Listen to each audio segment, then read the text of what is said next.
feels like such a fleeting memory when Marvel used to actually take time to care about what they were doing. Really, it seems like such a fleeting memory because now it's just the same pack of garbage over and over again. Once again, we get in another Iron Man #1 from Marvel Comics, and they put some writer on it who apparently never wrote a comic in their life, but they figure, hey, you know what, let me just let this person run with it. And it is the most borderline scrap iron piece of crap you could think of.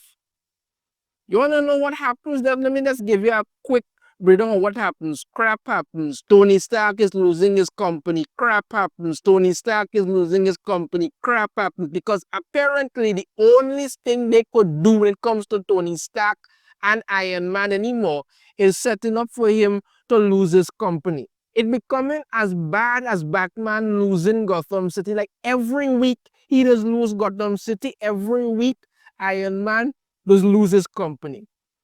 And the shit just never stops. It reaches the point where it's just absolutely ridiculous. Truly, truly ridiculous. Let's dive into this so you can understand my entire annoyance with this. It starts off at some Stark Unlimited plant where some workers are coming to do something and apparently they've been locked out and the guards transform into some kind of monster things and start to attack people. Iron Man shows up, there's a brief fight, drives them off, and then, he comes to speak to one of the workers there who apparently is doing some kind of wants to unionize the workers. So after Iron Man drives off the literal hulking monstrosities that were trying to kill them, he goes to speak to the guy there, and he's my name is Ramon Vincent, and he's could you walk me through the factory floor? And he's, why am I next? This is when he shits that, and he's like, what? No, I'm not here to bust a union. I just got my company back because, of course, he lost it before, so he had to lose it again. That's it. And then, they go into the factory, and he's all there about how they were making genocide robots and all kind of thing and this and that, and then he's so what he basically says is that, what Tony basically says is that, Stark Unlimited doesn't want to be making weapons and thing anymore. They want to build some other stuff. They could make semiconductors and all kind of thing. And the guy's telling him, that's why we're unionizing Mr. Stark. Because we're an afterthought. You make weapons, you won't make weapons, you make this, you make that, we actually make the stuff, we get no say. So listen to this nonsense. You work at a company and you're being told to make stuff. And your problem is that you want to have a say, or should I say, you want to be allowed to make what you want to make. Not what the company that is employing and paying you is telling you to make, right? No. As far as you're concerned, you should be unionized so that you could decide exactly what it is you want to make while the company pays you to make it. So if they want to sit down and make toys whole day, which is this is a $1 billion manufacturing company, no, they should be allowed to make toys and keep them job and everything. And Tony Stark is like, you know what? You're right. Tell you what, conduct your drive. We'll recognize the union and then we'll write what the union wants for the factory into the contract. Yeah, because every businessman loves when their employees unionize. It just never ends. It just never ends well for them. It's just lovely for them to do it because that makes them feel so happy. So very happy. So of course then Tony Stark looks to fly away in his Iron Man armor and the jet thrusters give out and he falls. And when he falls, he crashes through the ceiling and stuff there. And then, as when they call him, and then, they show Manhattan many weeks later, and he's lying there um, in a hospital bed. Both his legs are bandaged, his arms are bandaged, and pretty much everything is broken. Now, this is what happens again when I say you don't understand the book you're writing. Tony Stark has built many safeguards into his armor so that in the event he crashes with it, he does not sustain serious damage. Because remember, he's walking around with a giant weapon on that will weigh a lot of stuff and like that. So he built safeguards in. So if he crashes, he won't get seriously injured. But no, that doesn't matter. And then next thing you see, they have him there learning to walk and all kind of thing. You see stitches all on his head and all kind of thing. And he's become so emaciated, he practically dried up and looked like a skeleton. But they say many weeks later, this would take months, like literal months. But no, they just want to do that. You understand me? And he goes through this diagnostic of all his armors to see what's going on and all of that, regardless of it. Then he goes to Stark Industries for a board meeting. So he goes in there, makes some pitch for them to do something, and then all of a sudden they turn around and tell him that,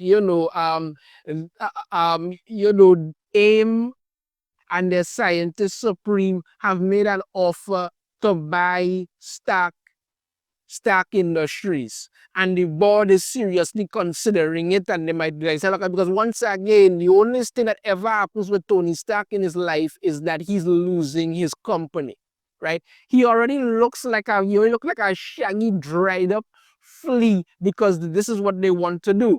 Yeah, so the board is basically perfectly happy to sell out the company, and he must just he just has to accept it because that's the way things go. So what does he do? Go back to wherever the hell it is.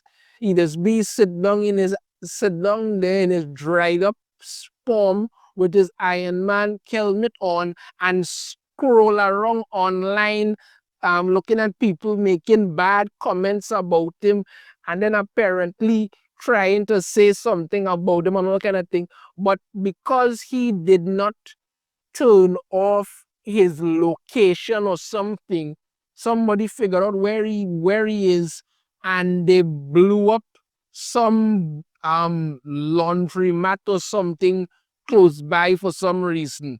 So he flies out there, gets attacked by Tiger Shark and some other tiger looking man, easily beats the crap out of them. And then once he's done doing that now, and this whole thing is because apparently Tony has some magical armor some magic armor that he was supposed to wear the first time he went out, but he didn't wear the armor. Because the only thing about it is that you get to find out the reason why he crashed was because of magic.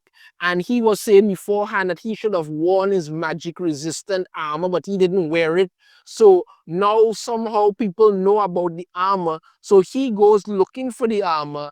And when he gets there, he runs into the same two monstrosity things that were at the plant to begin with, takes them out, and then what do you get?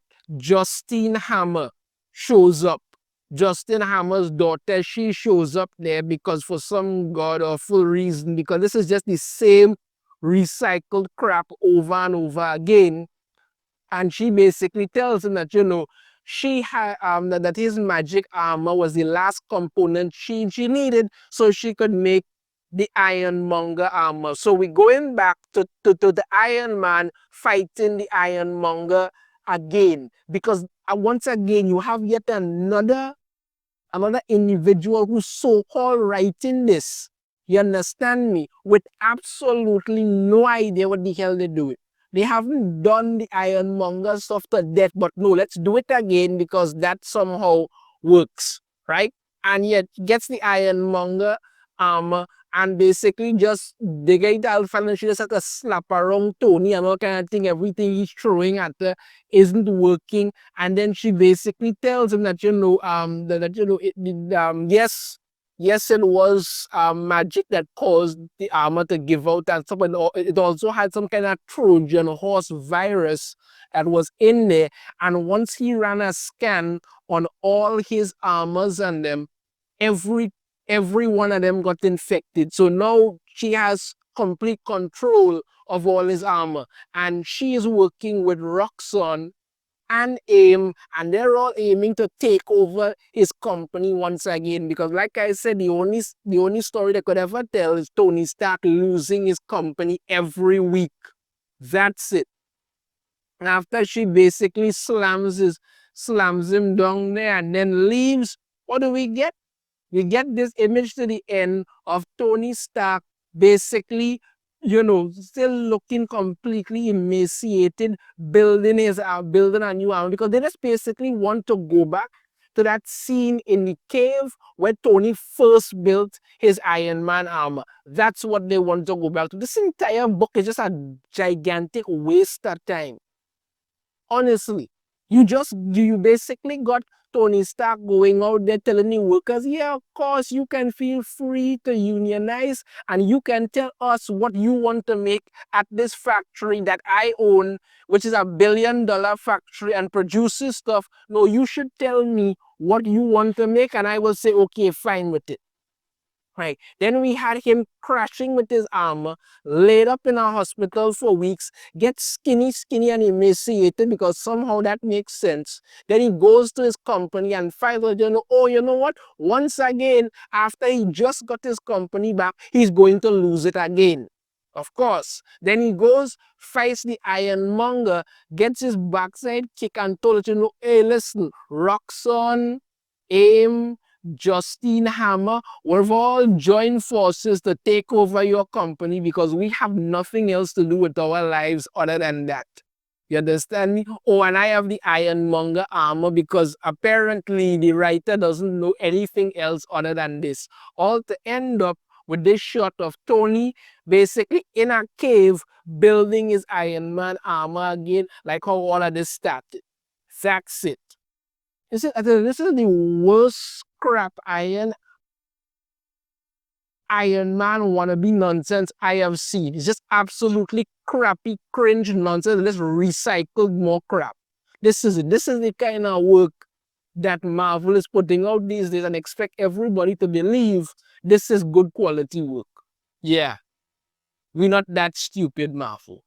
Let me know your thoughts on this in the comments. If you have a different opinion, I'd love to hear it. If you like the video, hit that thumbs up. Subscribe if you haven't already. Ring the notification bell to be notified every time I put out a new video. And I shall see you all next time. Take care.